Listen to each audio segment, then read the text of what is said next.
She cut me off, staged my confusion, and pushed pills. So I walked into her evaluation with receipts and a calm counterattack she never saw coming. The nurse's aide looked at me with that practiced smile they teach in healthcare training, the one that's supposed to be comforting but feels more like pity wrapped in professionalism. "Mr. Harrison, your daughter says you've been having some confusion lately. Memory issues. She thinks Sunset Manor will be perfect for you." I stared at this young woman, barely old enough to be my granddaughter, telling me what my own child had decided about my life. The irony wasn't lost on me. 68 years on this planet, 43 years building a construction business from nothing, raising 3 children as a single father after my wife passed, and somehow I'd become the confused one.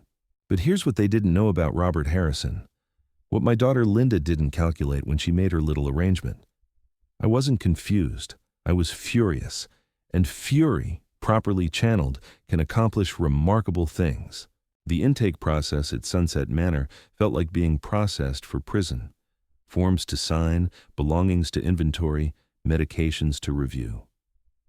Linda sat beside me, her manicured fingers tapping against her designer purse, checking her phone every few minutes like she had somewhere more important to be.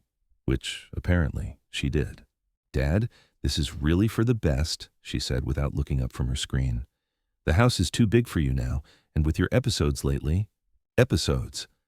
That's what she called it when I'd questioned her sudden interest in my finances. When I'd asked why she needed to be added to my bank accounts as a co-signer. When I'd wondered aloud why she was so concerned about my will being up to date. "What episodes, Linda?" I kept my voice level, controlled.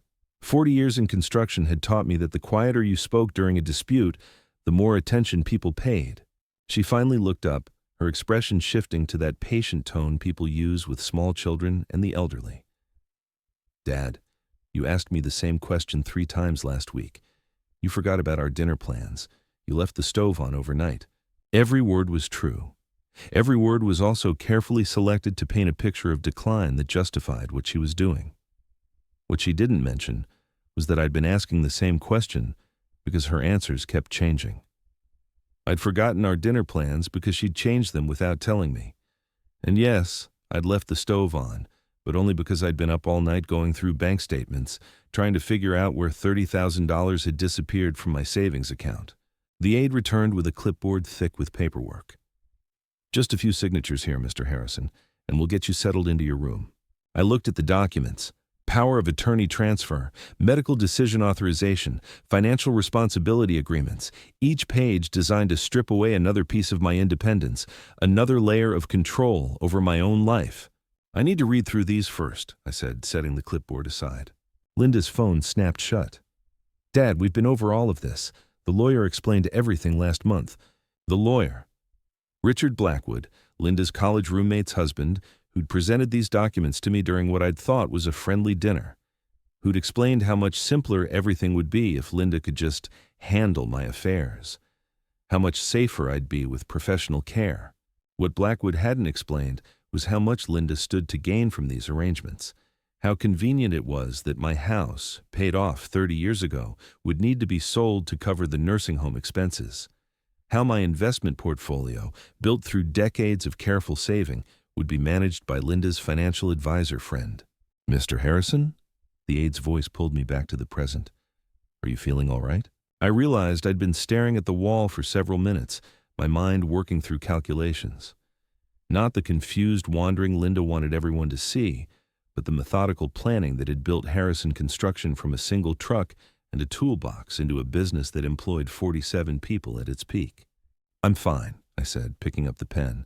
"Just want to make sure I understand everything." And I did understand, more than they realized. I understood that Linda had been planning this for months, maybe years. The gradual increase in her visits, always accompanied by concerned questions about my health. The suggestions that I should consider downsizing. The helpful offer to take over managing my bills when I'd mentioned how tedious the paperwork had become. I understood that she'd been documenting every moment of forgetfulness, every sign of aging, building a case for my incompetence. The time I'd called her Jennifer instead of Linda. The afternoon I'd gotten lost coming home from the grocery store I'd shopped at for 20 years. The morning she'd found me standing in my kitchen at 3 a.m., unable to remember why I'd gotten up. What Linda didn't understand was that I remembered everything that mattered. I remembered the exact balance in each of my accounts. I remembered the terms of my insurance policies. I remembered the location of documents she'd never even seen. Most importantly, I remembered who I really was beneath the carefully constructed image of decline she'd created. The aide was growing impatient, checking her watch as I continued reading. Linda's foot tapped against the floor with increasing urgency. They wanted this done quickly, efficiently, before I could change my mind or ask too many questions. I signed the first document with a flourish that surprised them both, then the second, then the third. With each signature, I watched Linda's posture relax slightly. Victory was within reach. The confused old man was cooperating, accepting his fate, making her life easier. But here's what she'd failed to consider in all her careful planning. You don't build a successful business by accepting other people's version of reality. You don't survive 40 years in construction by trusting that everyone has your best interests at heart. And you certainly don't let anyone, even your own daughter, take everything you've worked for without a fight. The intake process concluded with a tour of my new room. 12 by 14 feet, one window facing the parking lot, a narrow bed with metal rails, and a small dresser that would hold about a tenth of my belongings. This was where Linda imagined I'd spend my remaining years, safely contained and properly managed. "I think you'll be very comfortable here, Dad," she said, already backing toward the door. "I'll visit next weekend once you've had time to settle in." Next weekend. 7 days to let the reality of the situation sink in. 7 days for me to accept that this was my new life. 7 days to forget about the world outside these walls. What Linda didn't know was that 7 days would be more than enough time for what I had planned. The aide handed me a welcome packet and a schedule of activities. Bingo on Tuesdays, arts and crafts on Thursdays, movie nights on Saturdays, a carefully structured routine designed to keep residents occupied and compliant. "Dinner's at 5:30, she explained. "Medication distribution is at 8, lights out at 10. If you need anything, just press the call button." I nodded politely, playing the part of the grateful new resident. But inside, I was already calculating, already planning, already preparing for the first phase of what would become the most important project of my life. Because Linda had made one crucial error in her careful manipulation. She'd assumed that age equals weakness, that confusion means defeat, that signing papers meant surrender. She was about to learn exactly how wrong she was. As the door closed behind her, leaving me alone in my institutional room with its antiseptic smell and fluorescent lighting, I walked to the window and looked out at the world I was supposedly leaving behind. Sunset Manor. Even the name was designed to suggest peaceful endings, gentle transitions into that good night. But Robert Harrison wasn't ready for sunset, not by a long shot. I opened the welcome packet and began reading, not as a defeated old man accepting his fate, but as an engineer studying blueprints. Every rule, every procedure, every limitation they'd outlined was simply another parameter to work within. And I'd been working within parameters, solving problems and building solutions my entire life. The real question wasn't whether they could hold me. The question was how long it would take me to prove they couldn't. The first night at Sunset Manor, I lay in that narrow bed listening to the sounds of institutional life. Wheelchair squeaks in the hallway, muffled conversations between night staff, the electronic beeping of medical equipment that never seemed to stop. Most of the other residents had been here long enough to accept this as normal. But I wasn't most residents. At 2 a.m., when the facility was at its quietest, I got dressed and began my reconnaissance. Not wandering aimlessly like they'd expect from someone with memory issues, but conducting a systematic survey of my new environment. Sunset Manor operated on the assumption that elderly residents would stay in their rooms, follow schedules, and require constant supervision. The security reflected this assumption. Doors that locked from the outside but opened easily from within. Cameras focused on common areas, but blind spots near service entrances. A staff that was stretched thin, especially during overnight shifts. In construction, we called this shoddy workmanship. In my current situation, I called it opportunity. I memorized the layout, staff rotation schedules, delivery times, the exact location of every exit, every phone, every computer terminal. Information I'd need for what came next. By morning, I knew Sunset Manor better than most people who'd worked there for years. The breakfast routine began at 6:30. Residents shuffled into the dining room wearing bathrobes and slippers, accepting their medications with orange juice, settling into assigned seats like children in a cafeteria. I sat at table 4, section B, between Margaret Whitman, 83, who spent most conversations discussing her late husband's stamp collection, and Frank Torres, 79, a retired accountant who complained endlessly about the quality of the scrambled eggs. But Frank's complaints revealed something interesting. He'd been analyzing the facility's operations from a financial perspective, noting inefficiencies and cost-cutting measures that affected resident care. "They're bleeding money," Frank whispered as we picked at rubbery bacon. "Understaffed, overpriced, and the families don't know enough to ask the right questions." Perfect. An ally with inside knowledge and motivation to expose problems. Margaret, despite her focus on stamps, had perfect recall for facility routines and staff personalities. She knew which nurses cut corners, which aides were genuinely caring, and which administrators made decisions based on profit rather than patient welfare. Within 3 days, I'd identified the key players in my informal intelligence network. Residents who appeared passive but observed everything. Staff members who genuinely cared about patient welfare. Family members who visited regularly and asked probing questions. The pieces of my plan were falling into place. On Thursday, during mandatory arts and crafts time, I made my first move. The activity director, a cheerful woman named Sarah, had distributed supplies for making greeting cards. Most residents dutifully glued construction paper and drew shaky flowers while she praised their beautiful creativity. I raised my hand. "Sarah, could I make a card for my daughter? She's been so worried about me and I'd like to thank her." Sarah beamed. "Of course, Mr. Harrison. That's such a thoughtful idea." What Sarah didn't realize was that my greeting card would contain more than sentimental messages. Hidden within the cheerful decorations and loving words were carefully placed numbers, account numbers, phone numbers, reference numbers for documents Linda thought I'd forgotten about. The card looked innocent enough to pass any inspection, but Linda would understand exactly what those numbers meant when she received it. Friday brought the weekly family meeting, where Dr. Peterson discussed my adjustment progress with Linda. I sat quietly in the corner chair, playing the part of the cooperative patient while they talked about me like I wasn't in the room. "Your father seems to be settling in well," Dr. Peterson said, consulting his notes. "Some initial confusion about routines, but that's normal for the transition period." Linda nodded sympathetically. "I'm just glad he's somewhere safe. The episodes were getting worse at home." Episodes, there was that word again. "We've started him on a mild medication to help with anxiety," the doctor continued. "Sometimes residents become agitated when they realize their independence has changed. Anxiety medication. Another tool to keep residents compliant and manageable. Another layer of control Linda had authorized without consulting me. But they'd made a mistake. The medication they'd prescribed required blood tests to monitor its effects, and blood tests required laboratory results that would be sent to the primary physician on file. The primary physician I'd never changed from Dr. Michael Santos, my doctor for 20 years. The man who knew my real medical history, my actual mental capacity, and would immediately recognize that the medications being prescribed were unnecessary. Sunday evening, I received my first visitor. Not Linda, who was apparently too busy to check on my adjustment, but my grandson Tyler, 22 years old, fresh out of college, and completely unaware of his mother's manipulations. Tyler brought flowers, magazines, and genuine concern for his grandfather's well-being.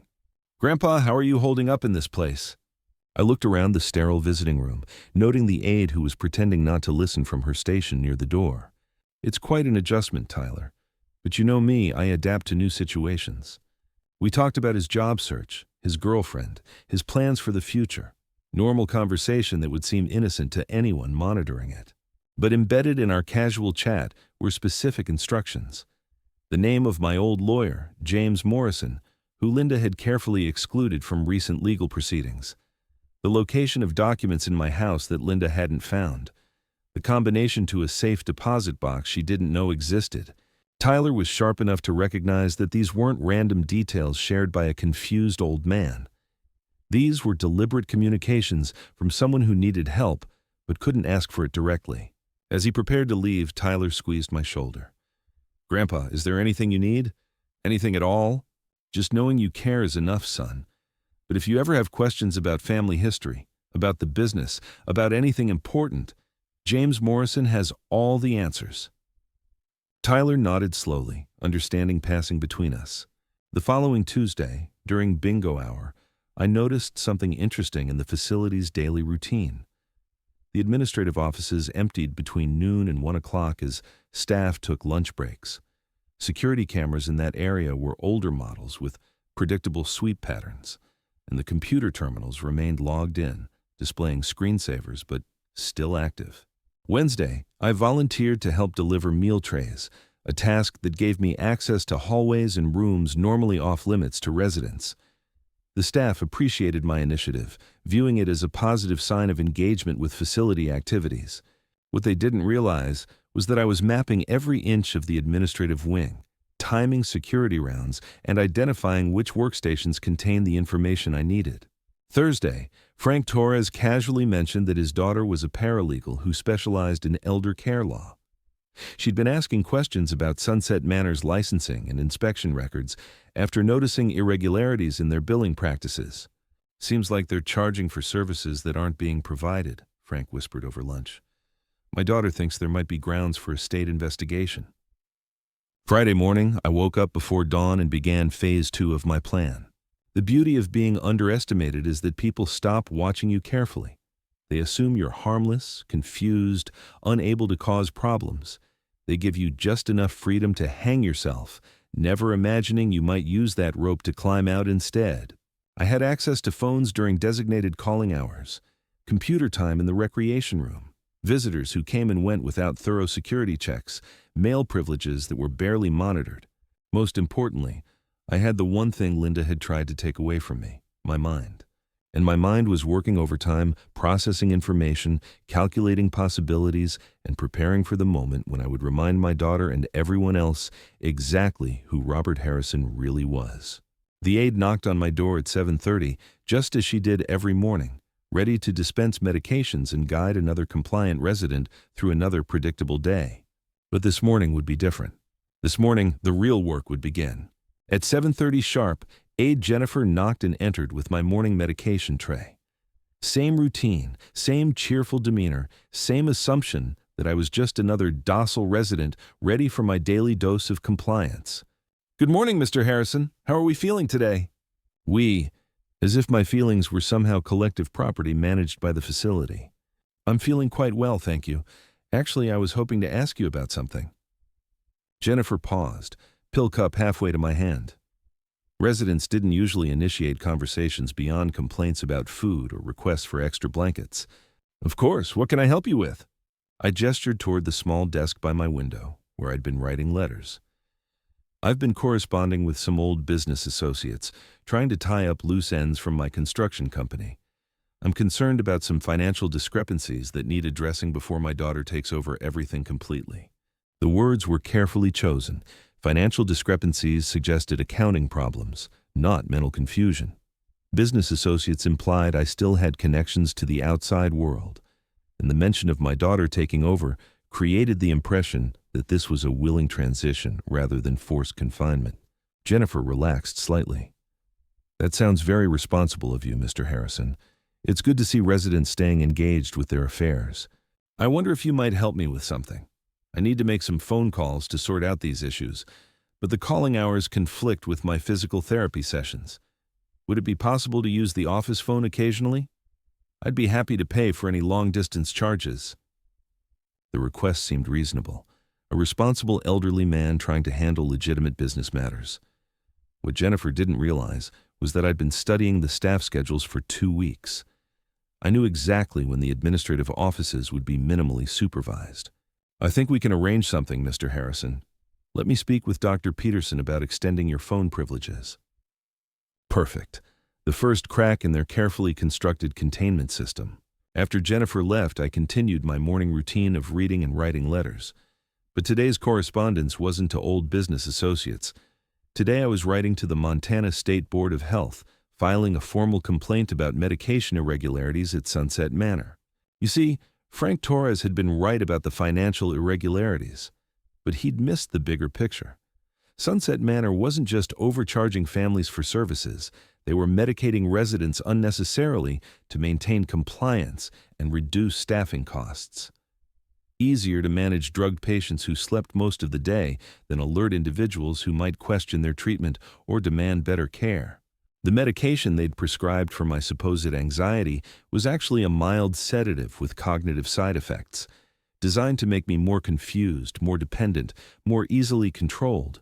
The irony was that they were creating the very symptoms Linda had used to justify my placement here. But here's what they hadn't counted on. 40 years in construction had taught me to read technical specifications, understand chemical compositions, and recognize when someone was trying to cut corners at the expense of safety. I'd been palm-palming those pills for a week, maintaining the illusion of compliance while keeping my mind sharp for what came next. My letter to the state board was just the beginning. I had also written to the Montana Department of Justice Elder Abuse Division, the local newspaper's investigative reporter, and 3 law firms that specialized in nursing home negligence cases. Each letter contained specific details about medication irregularities, staffing violations, and billing discrepancies. Information I'd gathered through careful observation and conversations with other residents who'd been dismissed as confused or unreliable. At 10 o'clock, I attended my scheduled physical therapy session with Marcus, a young therapist who genuinely cared about patient outcomes. Unlike many staff members who went through the motions, Marcus actually listened when residents spoke. "Mr. Harrison, your mobility scores are excellent for someone your age. Have you always been this active?" "Construction work keeps you moving," I replied, completing another set of balance exercises. 40 years of climbing scaffolding and hauling materials. My doctor always said I had the cardiovascular health of a man 20 years younger. Marcus made notes on his tablet. "That's impressive. Most residents your age show significant decline in their first month here. You're actually improving. Improving, not declining, not showing signs of dementia or confusion. Improving. Marcus, can I ask you something confidentially?" He looked around the empty therapy room and nodded. "I've noticed some of the other residents seem overly sedated. Mrs. Patterson from room 107 used to be quite sharp when she first arrived, but now she can barely stay awake during conversations. Is that normal?" Marcus's expression grew concerned. "I can't discuss other patients specifically, but I will say that sometimes medications need adjusting as people settle into new routines. Of course, I just worry because my daughter mentioned that the doctor wants to increase my anxiety medication. I haven't been feeling particularly anxious, but apparently I've been having episodes of confusion that I don't remember." This was the hook, the suggestion that there might be a disconnect between my actual condition and what was being reported to my family. Marcus checked his tablet again, reviewing my therapy notes. "Mr. Harrison, I've been working with you for 2 weeks. You haven't shown any signs of confusion during our sessions. Your cognitive responses are consistently clear and appropriate. That's reassuring, though I suppose confusion could be episodic." "It could be," Marcus agreed, "but typically we'd see some indicators during physical therapy. Memory issues with instructions, difficulty following conversations, problems with spatial awareness. I haven't documented any of those symptoms." Another piece of evidence. A healthcare professional observing my actual behavior rather than accepting second-hand reports about my condition. At lunch, I sat with my usual table mates and continued gathering intelligence. Margaret Whitman was having a good day, her mind sharp and focused, despite what her family believed about her declining mental state. "Robert, did you know they've been telling my son that I'm becoming increasingly paranoid? Apparently, I've been making accusations about staff stealing from residents." "Are you making accusations, Margaret?" "I'm reporting facts. My jewelry has been disappearing piece by piece. When I mention it, they tell my son it's evidence of my deteriorating memory. But I've been keeping a written inventory, and I can prove items are missing." Frank Torres leaned closer. "Same thing happened to Mrs. Chen in room 203. Her family was told she was hiding her valuables due to paranoid delusions. Turns out, night shift aide was stealing from multiple residents, only got caught when someone's grandson installed a hidden camera. The pattern was becoming clear. Sunset Manor had perfected a system of gaslighting residents and their families. Any complaint about treatment was reframed as evidence of mental decline. Any observation about irregularities was dismissed as paranoid delusion. But they'd made a critical error by targeting someone who understood systems, documentation, and evidence gathering. Someone who'd spent decades managing complex projects and dealing with regulatory inspections. After lunch, I volunteered for my new duty of helping with meal cleanup, which gave me access to the kitchen and service areas. The staff appreciated my initiative, viewing it as a positive adjustment to facility life. What they didn't realize was that I was documenting everything I observed. Food storage violations, expired medications being dispensed, staff shortages that compromised patient care, safety violations that put residents at risk. All of it carefully recorded in letters I was writing to various oversight agencies. At 3 o'clock, I used my expanded phone privileges to make my first call. Not to a business associate, as I'd told Jennifer, but to James Morrison, my longtime attorney. "Jim, it's Robert Harrison. I need your help with something urgent." "Robert? I thought you were in some kind of care facility. Your daughter said you'd been having health issues." "That's exactly what I need to discuss. Linda has been making decisions about my care based on false information. I need you to review some documents and possibly take legal action." The conversation lasted 20 minutes, long enough for me to explain the situation, provide specific details about my actual mental state, and authorize Jim to begin investigating Linda's actions. "Robert, if what you're telling me is accurate, there may be grounds for challenging the power of attorney arrangements, but I'll need documented proof of your competency."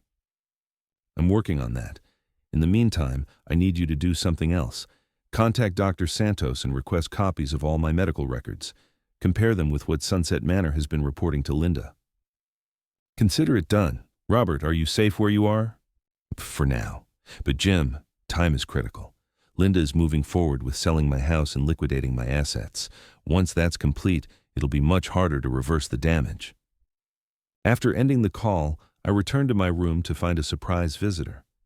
Tyler was back, earlier than expected, and carrying a folder that hadn't been there during his previous visit. "Grandpa, I hope you don't mind me stopping by unannounced. I had some questions about those family history items you mentioned." Tyler's code words for the information I'd passed along during his last visit. The aide monitoring our conversation would hear nothing suspicious. "Of course, son. I always enjoy our talks about the family business." Tyler opened his folder, revealing documents I hadn't seen in months. Financial statements from my accounts, legal papers Linda had filed without my knowledge, medical reports that painted a picture of rapid cognitive decline. "Grandpa, I've been researching those historical details you mentioned. Some of the information doesn't match what I found in the official records." Translation: the evidence suggested something was seriously wrong with the official narrative about my condition. History can be complex, Tyler. Sometimes the official version doesn't tell the whole story. We spent an hour reviewing documents, with Tyler asking carefully worded questions that allowed me to explain the discrepancies between my actual condition and what was being reported to my family. By the time he left, Tyler had enough information to begin his own investigation into Linda's actions. More importantly, he'd taken photographs of my handwritten notes and letters, creating an external record of my mental clarity and detailed observations. That evening, during the facility's mandatory quiet time, I lay in my narrow bed and reviewed my progress. In less than 2 weeks, I'd established contact with outside allies, documented multiple violations of care standards, and begun building a legal case to challenge my confinement. But the most important development wasn't what I'd accomplished. It was what Linda hadn't anticipated. She'd expected me to deteriorate rapidly in institutional care, becoming more confused and dependent each day. Instead, removed from her constant manipulation and gaslighting, my mind was clearer than it had been in months. The medication meant to control me was being discarded. The isolation meant to break my spirit was giving me time to plan. The assumption that I was helpless was providing the perfect cover for building my counterattack.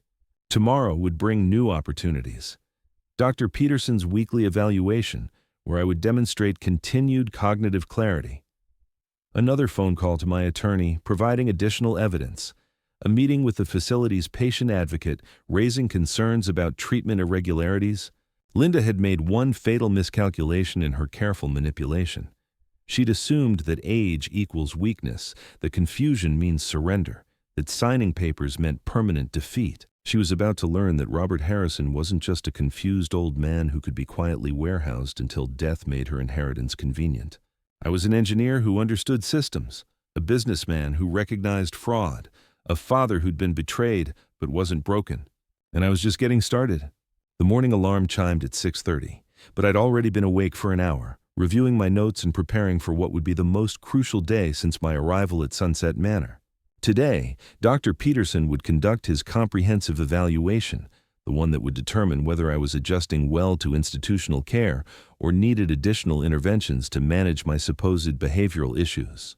Linda was scheduled to attend this evaluation, which meant she'd be walking into a carefully prepared demonstration of exactly how sharp her confused father's mind really was. I dressed carefully that morning, choosing the navy suit I'd worn to board meetings for 30 years. The same suit that had closed million-dollar contracts and impressed bank presidents. If Linda expected to find a broken old man in institutional pajamas, she was in for a surprise. At 8:15, I made my way to the conference room where Dr. Peterson conducted his evaluations.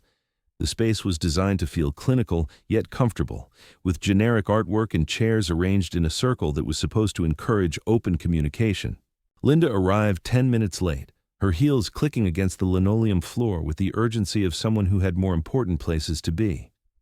She carried her designer purse and that familiar expression of patient concern she'd perfected over the past year. "Sorry I'm running behind," she said, settling into her chair without looking directly at me. Traffic was terrible, and I had to reschedule 2 client meetings for this. Dr. Peterson smiled with professional understanding. "No problem at all. We're just getting started with your father's progress review." I sat quietly, hands folded, watching Linda's body language as the doctor opened my file.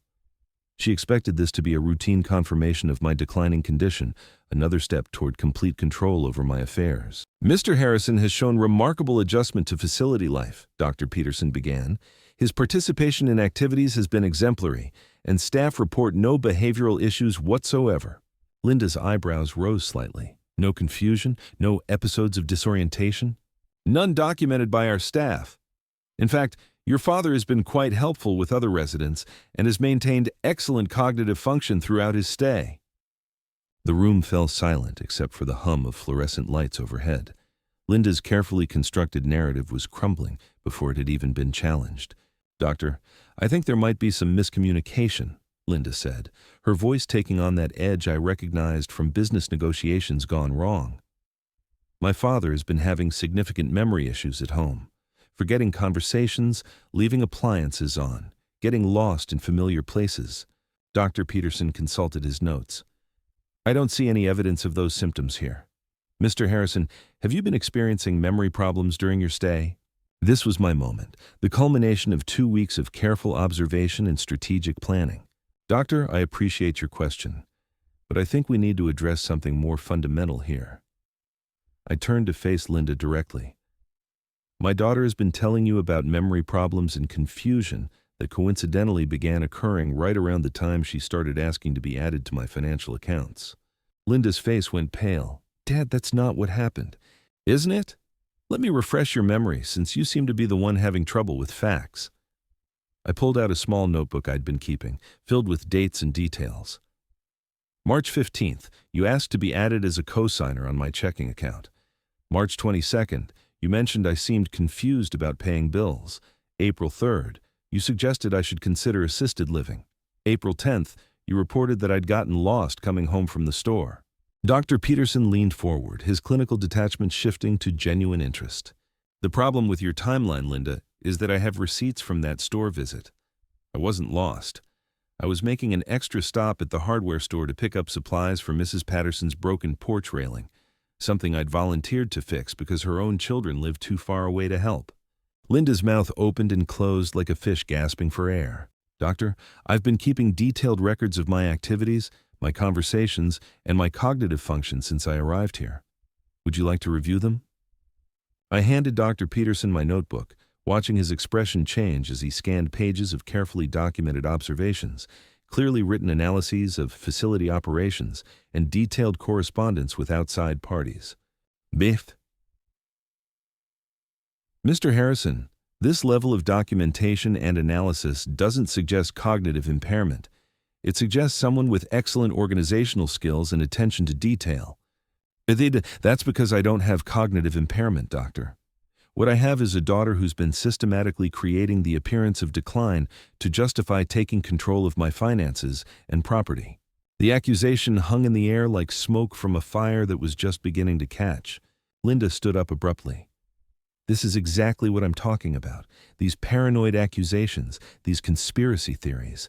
Dad, you're imagining things that aren't there. Am I?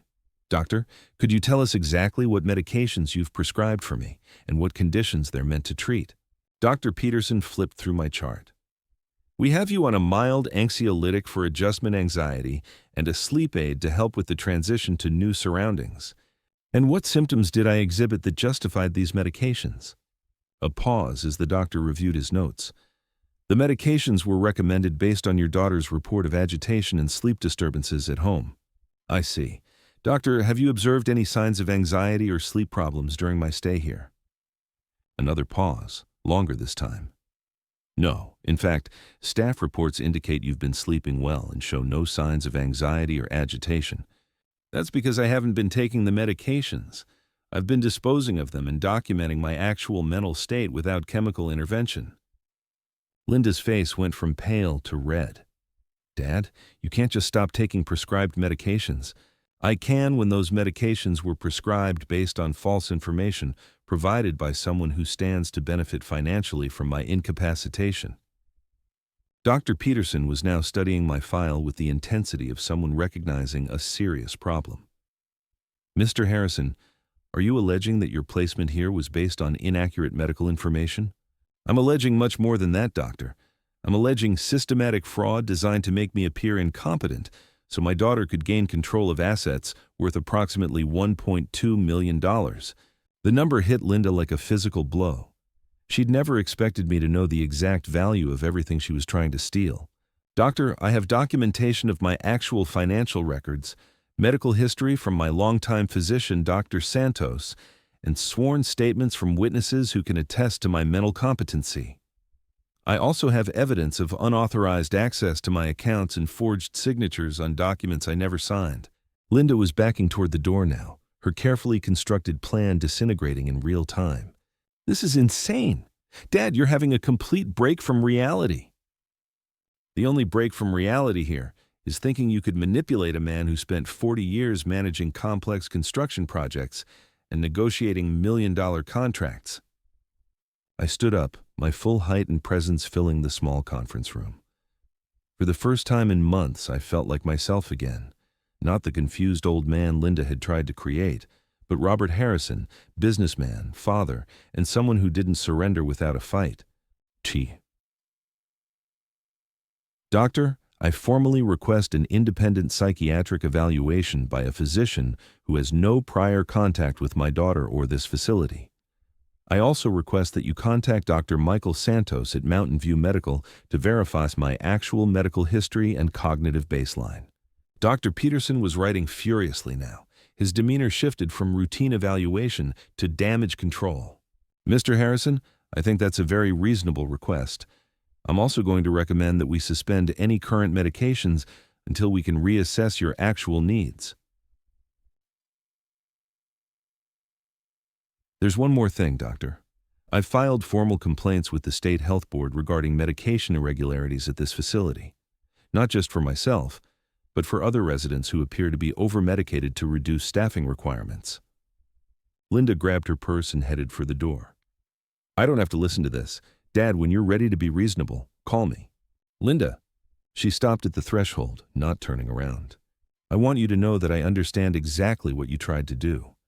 I understand the planning, the manipulation, the systematic destruction of my reputation and independence. What you don't understand is that you picked the wrong target. She finally turned to face me, tears of rage and frustration streaming down her cheeks. I also want you to know that Tyler has been very helpful in documenting your activities. Bank records, forged signatures, unauthorized transfers. He's quite bright, your son. Much more ethical than his mother, apparently. The door slammed behind her with enough force to rattle the frame. Dr. Peterson set down his pen and looked at me with new respect. Mr. Harrison, I think we need to have a very different conversation about your care plan here. Doctor, I appreciate your willingness to reassess the situation, but I won't be needing a care plan much longer. Sir?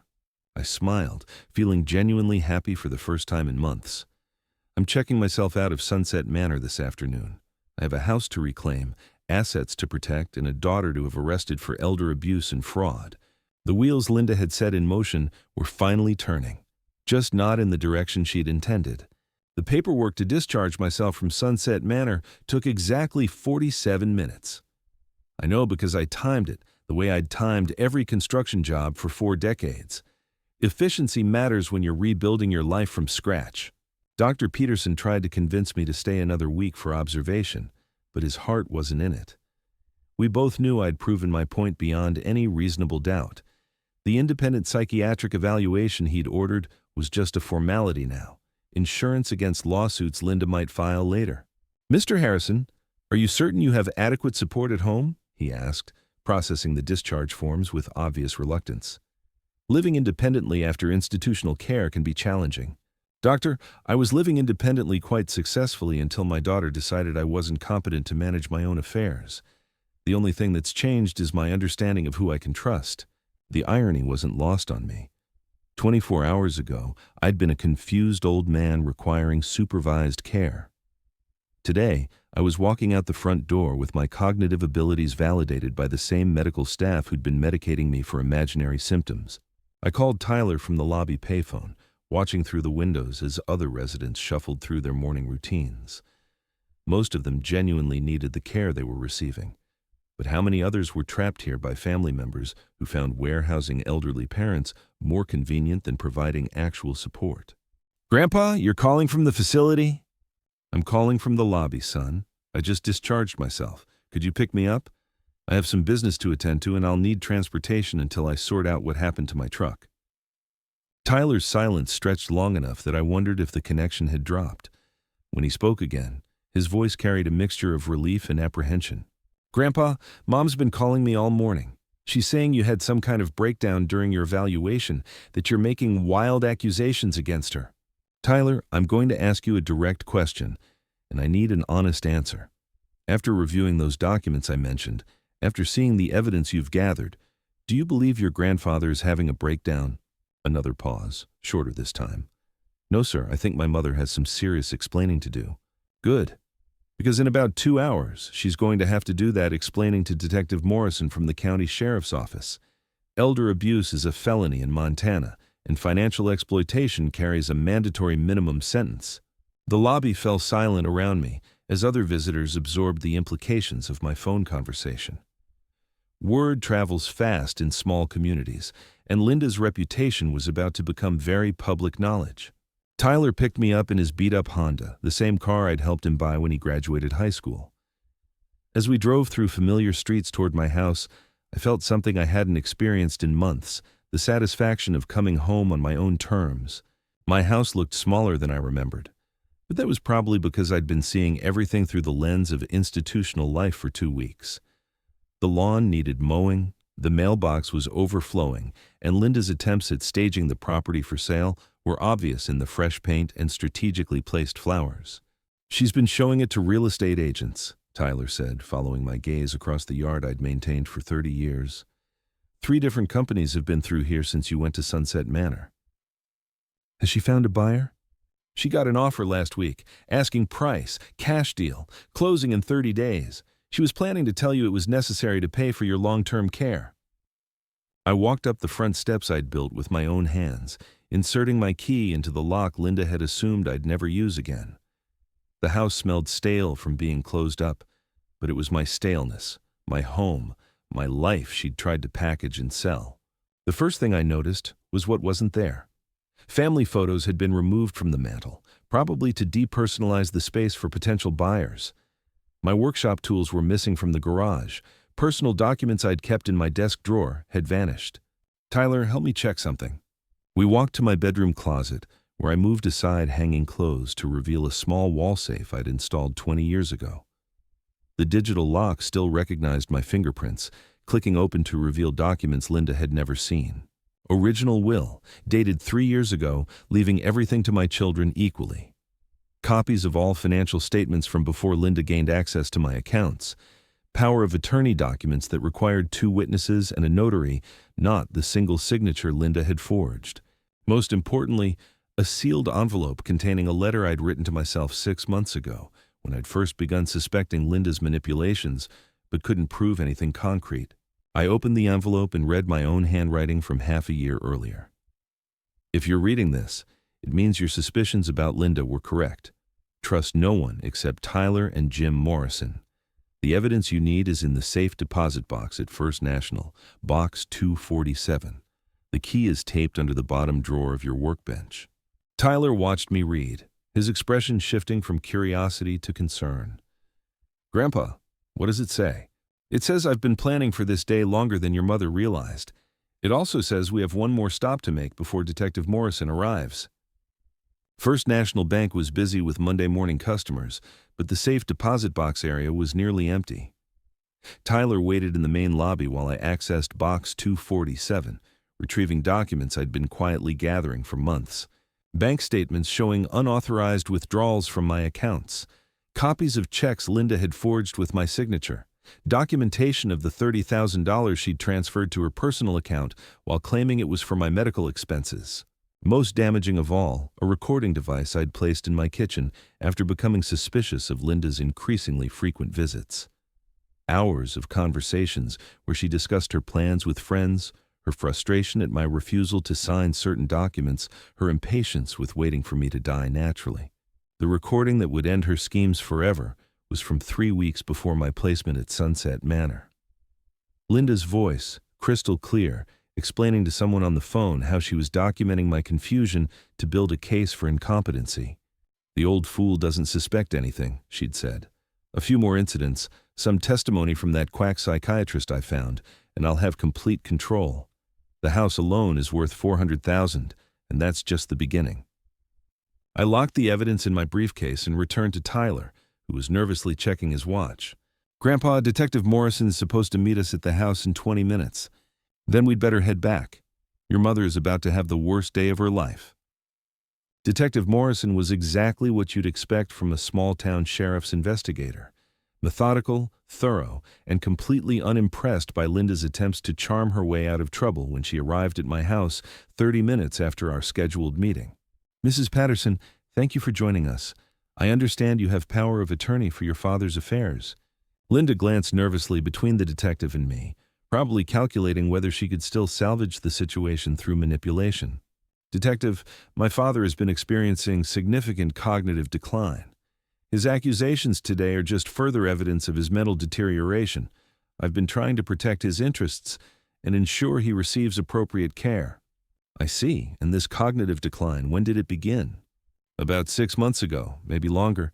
It's been gradual, but recently it's gotten much worse." Detective Morrison consulted his notes. "Interesting. Because I have medical records here from Dr. Santos indicating that your father's cognitive function has been normal during all recent examinations. I also have a psychiatric evaluation from Dr. Peterson at Sunset Manor stating that your father shows no signs of dementia or cognitive impairment." Linda's face went white. "Those doctors don't understand the full picture. They haven't seen the episodes I've witnessed." "The episodes you documented to justify having him committed to institutional care?" "I didn't have him committed. I arranged appropriate care for his safety and well-being." "Mrs. Patterson, I'm going to play a recording for you. Please listen carefully and tell me if you recognize the voice." Detective Morrison activated a small digital player, filling my living room with Linda's voice from 3 weeks earlier. "The old fool doesn't suspect anything. A few more incidents, some testimony from that quack psychiatrist I found, and I'll have complete control." The color drained completely from Linda's face as her own words condemned her. "Mrs. Patterson, you're under arrest for elder abuse, financial exploitation, and conspiracy to commit fraud. You have the right to remain silent." As Detective Morrison read Linda her rights, I felt something I hadn't experienced in years, complete vindication. Not just the satisfaction of being proven right, but the deeper relief of knowing I was still the man I'd always been. Tyler stood beside me, his hand on my shoulder, as his mother was led away in handcuffs. The sound of the police car door slamming shut echoed across the neighborhood where I'd lived for 30 years, where people would now know exactly what kind of person Linda really was. "Grandpa, what happens now?" I looked around my house, my property, my life that I'd nearly lost to my daughter's greed and manipulation. Now we clean up the mess she made. We cancel the real estate listing, reverse the fraudulent transactions, and make sure she faces the full legal consequences of what she tried to do. Tyler nodded solemnly, and after that, I walked to my mantel and began replacing the family photos Linda had removed, including several pictures of Tyler from his childhood. Pictures of a grandson who'd had the courage to stand up for what was right, even when it meant standing against his own mother. After that, son, we rebuild. We make sure this never happens to anyone else in our family. And we remember that blood doesn't automatically mean loyalty, but loyalty always creates real family. The afternoon sun streamed through windows Linda would never control again, warming a house that would remain mine until I decided otherwise. Outside, Mrs. Patterson was working in her garden, the same porch railing I'd fixed still solid after all these months. I had work to do, assets to protect, legal proceedings to navigate, and a reputation to rebuild. But for the first time since this nightmare began, I was exactly where I belonged. At home, in control, and completely free to make my own choices about my own life. Linda had gambled everything on the assumption that age equals weakness, that confusion means surrender, that family loyalty could be purchased with manipulation and threats. She'd lost that bet in spectacular fashion, and the consequences would follow her for the rest of her life. As for me, I was just getting started on the next chapter. 3 months later, I was sitting in my favorite chair, the one Linda had tried to sell along with everything else, when Tyler brought me the final court documents. The gavel had fallen on more than just Linda's criminal case. The civil restitution had been calculated down to the last penny. "Grandpa, the judge ordered her to pay back everything. The $30,000 she stole, plus interest, plus damages for emotional distress. Her lawyer tried to argue she was acting in your best interests, but the recordings made that impossible to claim," I finished, accepting the papers that officially restored my financial independence. "What about the house sale she tried to push through?" Tyler grinned. "Canceled. Turns out forging someone's signature on real estate documents carries its own set of federal charges. The buyers actually thanked you for stopping the sale before they got caught up in a fraud case." I set the documents aside and looked around my living room, really seeing it for the first time since returning home. Everything was exactly as I'd left it, except now I appreciated details I'd taken for granted. The crown molding I'd installed myself, the hardwood floors Maria had chosen before she passed, the built-in bookshelves where Tyler's school photos still sat next to pictures of construction projects I'd completed decades ago. "You know what the strangest part is, Tyler? I actually feel grateful this happened." Tyler looked at me with surprise. "Grateful, Grandpa, after everything she put you through?" I nodded, feeling the weight of truth in those words. Because it showed me who I really am underneath all the doubt she tried to plant. At 68 years old, I proved that experience and wisdom don't disappear just because someone wants to convince you they have. Linda made one critical mistake. She underestimated the man who raised her. Standing up from my chair, I walked to the window where I could see Mrs. Patterson's porch railing, still solid after all these months. Sometimes the people who try to bury you don't realize they're just showing you how deep your roots really go. If this story taught you anything, let it be this. Never let anyone convince you that age means weakness, that confusion means surrender, or that family loyalty can be bought with manipulation. Trust your instincts, document everything, and remember, they can't hold what they never really captured in the first place.